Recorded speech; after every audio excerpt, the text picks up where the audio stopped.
Welcome, curious soul, to Tales of the Tattered Book.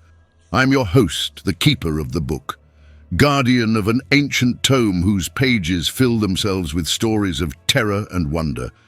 Each week, as midnight approaches, this mysterious book reveals new tales of horror, some pulled from history's darkest corners, while others seep through cracks in reality that most will never perceive. As I open this arcane tome, remember, knowledge comes at a price, and some truths are better left unspoken. Once more, dear listeners, I turn these ancient pages, but tonight's journey takes us away from fictional horrors and into the realm of authentic visions preserved by Howard Phillips Lovecraft. Where last we met, we explored cosmic entities that defy reason. This evening we delve into those fleeting moments when reality grows thin and dreams bleed into waking life. These three fragments, captured by Lovecraft's pen between 1919 and 1922, are not stories in the traditional sense, but glimpses, windows into moments where the fabric of our world ripples and reveals what lies beneath. They are memories whispered by shadows, moonlit revelations, and the conscious testimony of places mankind has foolishly thought inanimate. I shall share with you memory, where ancient beings observe the forgotten remnants of our species. Then we walk through What the Moon Brings, a garden transformed by lunar light into something far more terrible. And finally, we journey to the forbidden town of Ulthar, where a dark justice is enacted and a law is born concerning the fate of cats. Join me now as I read these authentic transcriptions of moments when the veil between worlds grew perilously thin. Let the story begins.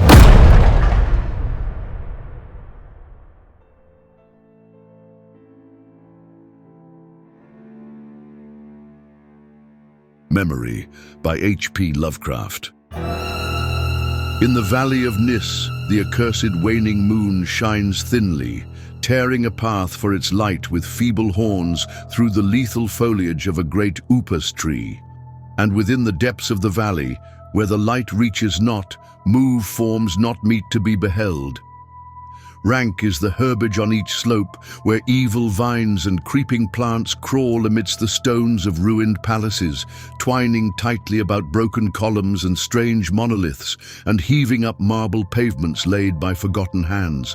And in trees that grow gigantic in crumbling courtyards leap little apes, while in and out of deep treasure vaults writhe poison serpents and scaly things without a name.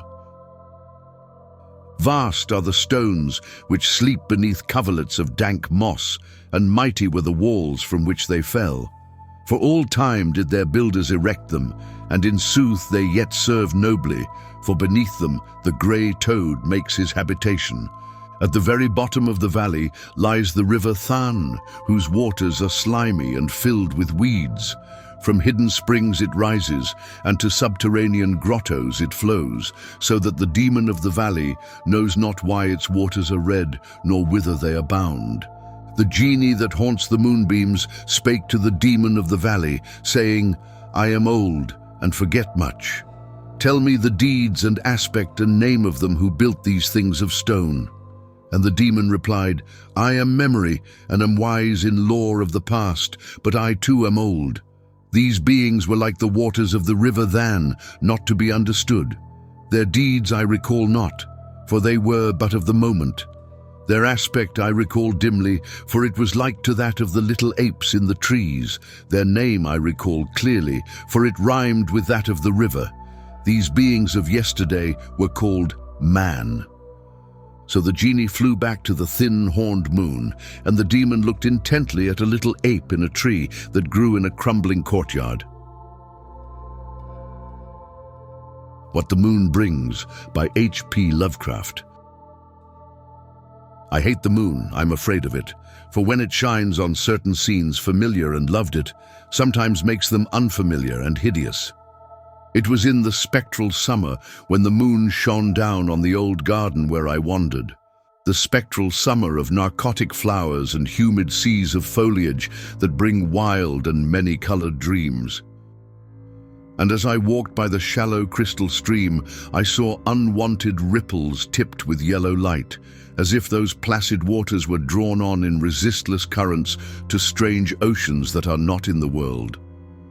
Silent and sparkling, bright and baleful, those moon-cursed waters hurried I knew not whither, whilst from the embowered banks white lotus blossoms fluttered one by one in the opiate night wind and dropped despairingly into the stream, swirling away horribly under the arched carven bridge and staring back with the sinister resignation of calm, dead faces. And as I ran along the shore, crushing sleeping flowers with heedless feet, and maddened ever by the fear of unknown things and the lure of the dead faces, I saw that the garden had no end under that moon. For where by day the walls were, there stretched now only new vistas of trees and paths, flowers and shrubs, stone idols and pagodas, and bendings of the yellow-litten stream past grassy banks and under grotesque bridges of marble. And the lips of the dead lotos faces whispered sadly and bade me follow. Nor did I cease my steps till the stream became a river, and joined amidst marshes of swaying reeds and beaches of gleaming sand, the shore of a vast and nameless sea. Upon that sea the hateful moon shone, and over its unvocal waves weird perfumes brooded. And as I saw therein the lotos faces vanish, I longed for nets that I might capture them, and learn from them the secrets which the moon had brought upon the night.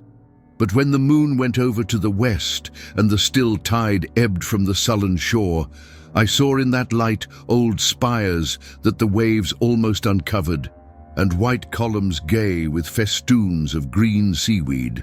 And knowing that to this sunken place all the dead had come, I trembled and did not wish again to speak with the lotos faces. Yet when I saw afar out in the sea a black condor descend from the sky to seek rest on a vast reef, I would fain have questioned him, and asked him of those whom I had known when they were alive. This I would have asked him had he not been so far away, but he was very far, and could not be seen at all when he drew nigh that gigantic reef. So I watched the tide go out under that sinking moon, and saw gleaming the spires, the towers, and the roofs of that dead, dripping city. And as I watched, my nostrils tried to close against the perfume-conquering stench of the world's dead. For truly, in this unplaced and forgotten spot had all the flesh of the churchyards gathered for puffy sea worms to gnaw and glut upon. Over those horrors, the evil moon now hung very low, but the puffy worms of the sea need no moon to feed by. And as I watched the ripples that told of the writhing of worms beneath, I felt a new chill from afar out whither the condor had flown, as if my flesh had caught a horror before my eyes had seen it. Nor had my flesh trembled without cause, for when I raised my eyes, I saw that the waters had ebbed very low, showing much of the vast reef whose rim I had seen before. And when I saw that this reef was but the black basalt crown of a shocking icon, whose monstrous forehead now shone in the dim moonlight, and whose vile hooves must pour the hellish ooze miles below, I shrieked and shrieked, lest the hidden face rise above the waters, and lest the hidden eyes look at me after the slinking away of that leering and treacherous yellow moon. And to escape this relentless thing, I plunged gladly and unhesitatingly into the stinking shallows where amidst weedy walls and sunken streets, fat sea worms feast upon the world's dead. The Cats of Ulthar by H.P. Lovecraft. It is said that in Ulthar, which lies beyond the river Sky, no man may kill a cat. And this I can verily believe as I gaze upon him who sitteth purring before the fire. For the cat is cryptic and close to strange things which men cannot see. He is the soul of antique Egyptus and bearer of tales from forgotten cities in Meroe and Ophir. He is the kin of the jungle's lords and heir to the secrets of hoary and sinister Africa. The Sphinx is his cousin, and he speaks her language, but he is more ancient than the Sphinx, and remembers that which she hath forgotten. In Ulthar, before ever the burgesses forbade the killing of cats, there dwelt an old cotter and his wife who delighted to trap and slay the cats of their neighbors. Why they did this I know not, save that many hate the voice of the cat in the night and take it ill that cats should run stealthily about yards and gardens at twilight. But whatever the reason, this old man and woman took pleasure in trapping and slaying every cat which came near to their hovel, and from some of the sounds heard after dark, many villagers fancied that the manner of slaying was exceedingly peculiar. But the villagers did not discuss such things with the old man and his wife, because of the habitual expression on the withered faces of the two, and because their cottage was so small and so darkly hidden under spreading oaks at the back of a neglected yard. In truth, much as the owners of cats hated these odd folk, they feared them more, and instead of berating them as brutal assassins, merely took care that no cherished pet or mouser should stray toward the remote hovel under the dark trees. When through some unavoidable oversight a cat was missed and sounds heard after dark, the loser would lament impotently, or console himself by thanking fate that it was not one of his children who had thus vanished. For the people of Ulthar were simple, and knew not whence it is all cats first came. One day a caravan of strange wanderers from the south entered the narrow cobbled streets of Ulthar. Dark wanderers they were, and unlike the other roving folk who passed through the village twice every year. In the marketplace they told fortunes for silver and bought gay beads from the merchants. What was the land of these wanderers none could tell, but it was seen that they were given to strange prayers, and that they had painted on the sides of their wagons strange figures with human bodies, and the heads of cats, hawks, rams, and lions. And the leader of the caravan wore a headdress with 2 horns and a curious disc betwixt the horns.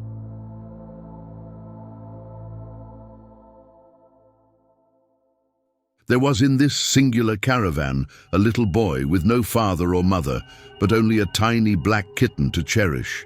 The plague had not been kind to him, yet had left him this small furry thing to mitigate his sorrow. And when one is very young, one can find great relief in the lively antics of a black kitten. So the boy, whom the dark people called Menes, smiled more often than he wept, as he sat playing with his graceful kitten on the steps of an oddly painted wagon. On the 3rd morning of the wanderer's stay in Ulthar, Menes could not find his kitten, and as he sobbed aloud in the marketplace, certain villagers told him of the old man and his wife, and of sounds heard in the night. And when he heard these things, his sobbing gave place to meditation, and finally to prayer. He stretched out his arms toward the sun, and prayed in a tongue no villager could understand. Though indeed the villagers did not try very hard to understand, since their attention was mostly taken up by the sky and the odd shapes the clouds were assuming. It was very peculiar, but as the little boy uttered his petition, there seemed to form overhead the shadowy, nebulous figures of exotic things, of hybrid creatures crowned with horn-flanked discs. Nature is full of such illusions to impress the imaginative. That night the wanderers left Ulthar and were never seen again, and the householders were troubled when they noticed that in all the village there was not a cat to be found. From each hearth the familiar cat had vanished. Cats large and small, black, grey, striped, yellow and white. Old Crannon, the burgomaster, swore that the dark folk had taken the cats away in revenge for the killing of Menes's kitten, and cursed the caravan and the little boy. But Nith, the lean notary, declared that the old cotter and his wife were more likely persons to suspect, for their hatred of cats was notorious and increasingly bold. Still, no one durst complain to the sinister couple, even when little Atal, the innkeeper's son, vowed that he had at twilight seen all the cats of Ulthar in that accursed yard under the trees, pacing very slowly and solemnly in a circle around the cottage, 2 abreast, as if in performance of some unheard-of rite of beasts. The villagers did not know how much to believe from so small a boy, and though they feared that the evil pair had charmed the cats to their death, they preferred not to chide the old cotter till they met him outside his dark and repellent yard. So Ulthar went to sleep in vain anger, and when the people awaked at dawn, behold, every cat was back at his accustomed hearth. Large and small, black, grey, striped, yellow and white, none was missing. Very sleek and fat did the cats appear, and sonorous with purring content. The citizens talked with one another of the affair, and marvelled not a little. Old Crannan again insisted that it was the dark folk who had taken them, since cats did not return alive from the cottage of the ancient man and his wife. But all agreed on one thing, that the refusal of all the cats to eat their portions of meat or drink their sources of milk was exceedingly curious. And for 2 whole days, the sleek, lazy cats of Ulthar would touch no food, but only doze by the fire or in the sun. It was fully a week before the villagers noticed that no lights were appearing at dusk in the windows of the cottage under the trees. Then the lean Nith remarked that no one had seen the old man or his wife since the night the cats were away.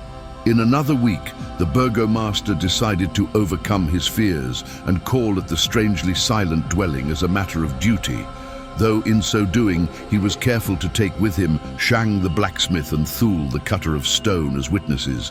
And when they had broken down the frail door, they found only this: 2 cleanly picked human skeletons on the earthen floor, and a number of singular beetles crawling in the shadowy corners. There was subsequently much talk among the burgesses of Ulthar. Zath, the coroner, disputed at length with Nith, the lean notary, and Crannan and Shang and Thul were overwhelmed with questions. Even little Atal, the innkeeper's son, was closely questioned and given a sweetmeat as reward. They talked of the old cotter and his wife, of the caravan of dark wanderers, of small Menes and his black kitten, of the prayer of Menes and of the sky during that prayer, of the doings of the cats on the night the caravan left, and of what was later found in the cottage under the dark trees in the repellent yard. And in the end, the burgesses passed that remarkable law which is told of by traders in Hatheg and discussed by travellers in Nir, namely, that in Ulthar no man may kill a cat.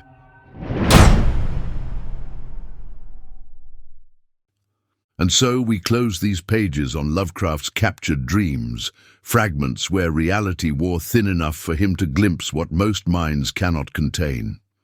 Tonight, you've heard the casual dismissal of humanity by ancient ones, witnessed moonlight reveal horrors, and listened to a street's quiet vengeance. If you find yourself uneasy in moonlit gardens or sensing watchfulness in old buildings, know you are not alone, for Lovecraft's visions continue to echo through our reality. If you dare to delve deeper into these eldritch mysteries, subscribe to our podcast, leave a rating and review, and whisper of our tales to others. Your engagement feeds the book, fueling the terrors yet to come. Until next time, and may your nights be sleepless and your dreams unsettling.